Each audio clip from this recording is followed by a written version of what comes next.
Kemana kita mau berdakwah sekarang? Terhadap sesama muslim. Oh, di daerah sini, di daerah situ. Oh, wilayah kita sekitar pondok saja dulu kita mulai. Bagaimana dakwah pondok ini bisa menyentuh mereka? Bagaimana pondok ini bisa menyinarin mereka? Sulit Ustaz. Mereka, siapa yang bilang gampang? Siapa yang bilang mudah? Sulit. Tapi kalau tidak segera dimulai sekarang, kapan kita akan memulai?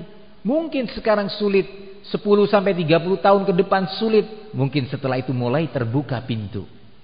Tapi mulainya sekarang.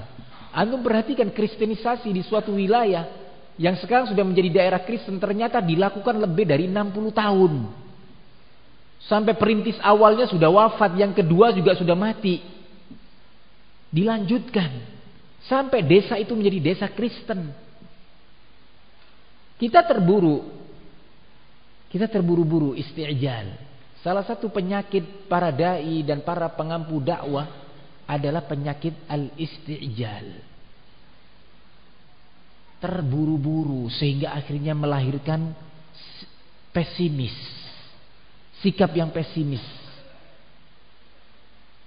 Putus asa. Karena bisa saja ternyata keberhasilan yang besar itu kita hanya sekedar peletak pondasi pertamanya. Kemudian dilanjutkan oleh anak cucu kita.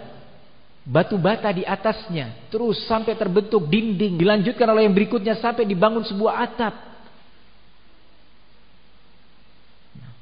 Antum lihat negara Arab Saudi, negara tauhid, yang sekarang sudah menyerukan tauhid kemana-mana, membiayai dakwah tauhid di berbagai belahan bumi ini dengan segala kelebihan, dan tentu di situ ada kekurangannya, tetapi dakwah negara ini berdiri di atas tauhid dan salafiyah.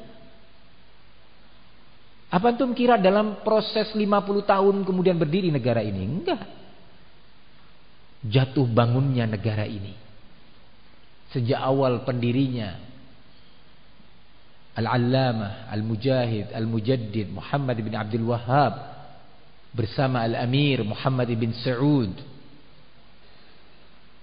mendirikannya, kemudian diserang, dihancurkan, roboh, terbunuh, banyak yang terbunuh. Ternyata anak-anak mereka tidak putus asa, melanjutkan perjuangan itu dalam bentuk thalabul ilmi. Terus thalabul ilmi, belajar, menyebarkan dakwah sampai ke kabilah-kabilah, sampai lagi tersusun kekuatan, bangkit lagi, diserang lagi oleh dinasti Utsmani sebagai kaki tangan sekutu Eropa.